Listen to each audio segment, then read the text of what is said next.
भारतीय न्यूज, सीधा, सटीक और निष्पक्ष। नमस्कार, मैं हूं आकांक्षा और आप देख रहे हैं भारतीय न्यूज। नजर डालते हैं आज की ताजा तरीन खबरों की ओर और शुरुआत करते हैं राष्ट्रीय खबरों से।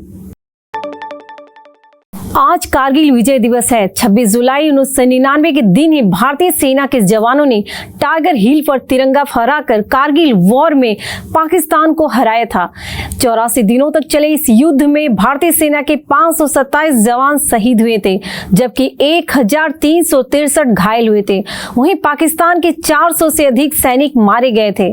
कारगिल विजय दिवस की 25वीं जयंती के मौके पर प्रधानमंत्री नरेंद्र मोदी लद्दाख के कारगिल पहुंच गए हैं, जहां उन्होंने 1999 की जंग के नायकों को श्रद्धांजलि दी। पीएम शहीदों के परिजनों से भी मुलाकात की। द्रास में कारगिल विजय दिवस की रजत जयंती के मौके पर 24 से 26 जुलाई तक कार्यक्रम हो रहे हैं। राहुल गांधी आज सुल्तानपुर की एमपी एमएलए कोर्ट में पेश हुए।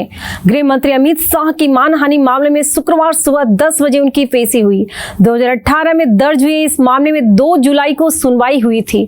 राहुल के वकील ने कहा था कि वो लोकसभा सत्र की वजह से वह नहीं पहुंच पा रहे, अंतिम मौका दिया जाए। कोर्ट ने तब 26 जुलाई की तारीख दी थी। कोर्ट ने कहा था कि राहुल व्यक्तिगत रूप से हाजिर हो। राहुल की पेशी पर यूपी कांग्रेस अध्यक्ष अजय राय ने कहा कि राहुल को प्रताड़ित किया जा रहा है, लेकिन हम हार नहीं मानेंगे। कांग्रेस डटकर लड़ रही है और डटकर लड़ेगी। तो राष्ट्रपति द्रौपदी मुर्मू ने गुरुवार को राष्ट्रपति भवन के 2 हॉल का नाम बदलने का ऐलान किया है। अब से दरबार हॉल को गणतंत्र मंडप और अशोक हॉल को अशोक मंडप के नाम से जाना जाएगा। इसे लेकर राष्ट्रपति सचिवालय की तरफ से प्रेस रिलीज जारी की गई है। रिलीज के मुताबिक राष्ट्रपति भवन के परिवेश में भारतीय सांस्कृतिक मूल्यों और प्रकृति की झलक दिखलाई दे, इसलिए दोनों हॉल के नाम बदले गए हैं। रिलीज में कहा गया है कि राष्ट्रपति भवन, जो कि भारतीय राष्ट्रपति का कार्यालय और आवास है, वह देश का प्रतीक और लोगों की अमूल्य धरोहर है। ऐसे में लगातार कोशिश की जा रही है कि राष्ट्रपति भवन में भारतीय संस्कृति की झलक दिखे। महाराष्ट्र के कई जिलों में तेज बारिश के कारण बाढ़ जैसे हालात बन गए हैं। राज्य के 18 जगहों पर एनडीआरएफ और मुंबई, ठाणे, रायगढ़, पालगढ़, रत्नागिरी, सिंधुदुर्ग, सतारा, सांगली में एसडीआरएफ की तैनाती की गई है। पुणे में 24 घंटे में 114 मिलीमीटर बारिश हुई है। यह 66 साल में तीसरा हाईएस्ट रहा है। इससे पहले 19 जुलाई 1958 को 24 घंटे में 130.4 मिलीमीटर और 27 जुलाई 1967 को 117.9 मिलीमीटर बारिश दर्ज की गई। यहाँ आज भी रेड अलर्ट जारी किया गया है। स्कूलों की छुट्टी कर दी गई है। उधर गुजरात में तेज बारिश के कारण नदियां उफान पर हैं। यहाँ 10 से ज्यादा जिलों में बाढ़ जैसे हालात हैं। सूरत में 24 घंटे में 5 इंच बारिश से मीठी और काकरा खाड़ियां नदियां ओवरफ्लो हो रही है। यहाँ बाढ़ से करीब 1 लाख लोग प्रभावित हुए हैं। वहीं 955 लोगों को सुरक्षित जगहों पर शिफ्ट किया गया है। तो बीजेपी के सीनियर लीडर और पूर्व मध्य प्रदेश अध्यक्ष प्रभात झा का निधन हो गया है। गुरुग्राम के वेदांता अस्पताल में आज सुबह 5 बजे उन्होंने अंतिम सांस ली। 67 वर्षीय झा लंबे समय से बीमार चल रहे थे। उनके बेटे अयत्न ने निधन की जानकारी देते हुए कहा कि अंतिम संस्कार ग्वालियर या पैतृक गांव कोरियाही सीतामढ़ी में होगा। प्रभात झा को करीब 26 दिन पहले भोपाल के एक निजी अस्पताल से एयरलिफ्ट कर गुरुग्राम ले जाया गया था। अब नजर डालते हैं अंतर्राष्ट्रीय खबरों पर। अमेरिकी संसद में गुरुवार को भारत को जापान, इजराइल, साउथ कोरिया और नाटो सहयोगियों के स्तर पर ही तवज्जो देने की मांग उठाई गई है। इसके अलावा पाकिस्तान अगर भारत के खिलाफ आतंकवाद फैलाता है तो उसके लिए सुरक्षा सहायता बंद करने की भी अपील की गई है। अमेरिकी सांसद मार्को रूबियो ने इसके लिए संसद में एक बिल पेश किया है। बिल में कहा गया है कि भारत को अमेरिका के प्रमुख सहयोगियों के तौर पर तकनीकी सहायता दी जाए। इसके अलावा आतंकवाद के खतरे से निपटने के साथ ही साथ दिया जाए। इस बिल को अमेरिकी भारत डिफेंस कोऑपरेशन एक्ट नाम दिया गया है।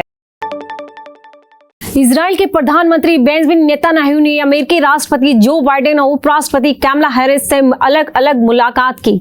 ये मुलाकात अमेरिका में हुए राजनीतिक उथल-पुथल के बीच हुई, जिस पर पूरी दुनिया की नजर है। नेतन्याहू की बाइडेन से ओवल ऑफिस में मुलाकात हुई। बीबीसी की खबर के मुताबिक मुलाकात में नेतन्याहू ने बाइडेन को उनके 50 साल के सार्वजनिक जीवन और इजराइल को दिए सपोर्ट के लिए धन्यवाद दिया। नेतन्याहू ने कहा, मैं अमेरिकी राष्ट्रपति को पिछले 40 सालों से जानता हूं और बाइडेन बीते 50 सालों से सभी इजरायली प्रधानमंत्री को जानते हैं। दुनिया के सबसे अमीर 1% लोगों की दौलत में करीब 42 लाख करोड़ रुपए की बढ़ोतरी हुई है। ये जानकारी ऑक्सफैम ने हाल ही में एक रिपोर्ट में दी है। ये रकम दुनिया की आधी जनता की कुल दौलत से भी 36 गुना ज्यादा है। रिपोर्ट के मुताबिक इतनी ज्यादा कमाई होने के बाद भी इन अमीरों ने अपनी कुल दौलत का सिर्फ आधा फीसदी टैक्स दिया, जो कि अब तक का सबसे कम है। जबकि पिछले 4 दशकों में इन अमीरों की संपत्ति में हर साल औसतन 7.1% की बढ़ोतरी हुई है। अब खबरें व्यापार जगत से।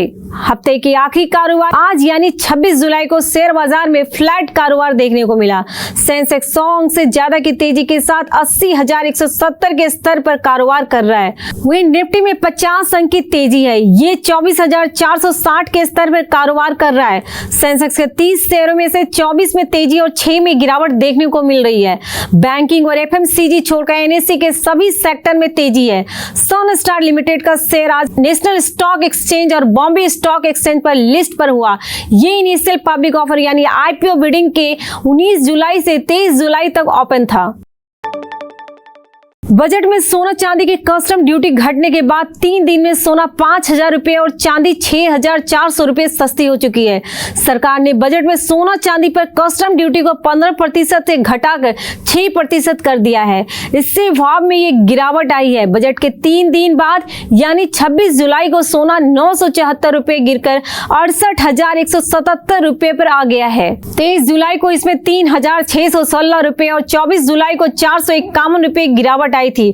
वहीं चांदी आज 3,061 रुपए गिरकर 81,801 रुपए प्रति किलो पर आ गई है। अब खबरें खेल जगत से। विमेंस एशिया कप के पहले सेमीफाइनल मुकाबले में शुक्रवार को डिफेंडिंग चैंपियन भारतीय विमेंस क्रिकेट टीम का सामना बांग्लादेश से होगा। इस एशिया कप में पहली बार दोनों टीम आमने सामने होंगी। दोनों टीम आज का मैच जीतकर फाइनल के लिए क्वालिफाई करना चाहेंगी। हरमनप्रीत कौर की कप्तानी वाली भारतीय टीम ने अपने पहले मैच में सबसे बड़े राइवल पाकिस्तान को 7 विकेट से, दूसरे मैच में यूएई को 78 रन से और तीसरे मैच में नेपाल को 82 रन से हराया था। दूसरी ओर बांग्लादेश को अपने पहले मैच में श्रीलंका से 7 विकेट से हार मिली थी। लेकिन वापसी करते हुए बांग्लादेश विमेंस ने थाईलैंड को 7 विकेट से और मलेशिया को 114 रन से हराया था। इस एशिया कप में भारत और श्रीलंका ऐसी 2 टीमें जो अब तक अजेय रही है। दूसरा सेमीफाइनल मुकाबला कल शाम 7 बजे से पाकिस्तान और श्रीलंका के बीच खेला जाएगा। तो आज से पेरिस ओलंपिक का अधिकृत आगाज हुआ। फ्रांस की राजधानी पेरिस 100 साल के लंबे इंतजार के बाद दुनिया के सबसे बड़े मल्टी स्पोर्ट्स इवेंट की मेजबानी कर रहा है। यहाँ पिछली बार 1924 में ओलंपिक गेम्स हुए थे। आज 3 खेलों के मुकाबले हुए, साथ ही दुनिया भर के निशानेबाज प्री इवेंट ट्रेनिंग करेंगे। इस बार के ओलंपिक गेम्स में 206 देशों के 10,714 एथलीट हिस्सा लेंगे। भारत ने 117 खिलाड़ियों को दल उतारा है। गेम्स में आज रग्बी, सेवेंस, हैंडबॉल और फुटबॉल के मुकाबले खेले गए। दिन की शुरुआत रग्बी के शुरुआती दौर के मुकाबलों के साथ हुई, फिर शाम में क्वार्टर फाइनल मुकाबले खेले गए। यहाँ विमेंस फुटबॉल के मैच भी खेले जाएंगे। फिलहाल के लिए बस इतना ही। अन्य सभी बड़ी खबरों के लिए देखते रहे भारतीय न्यूज। अब भारतीय न्यूज को लाइक, शेयर और सब्सक्राइब करना ना भूलिए। धन्यवाद।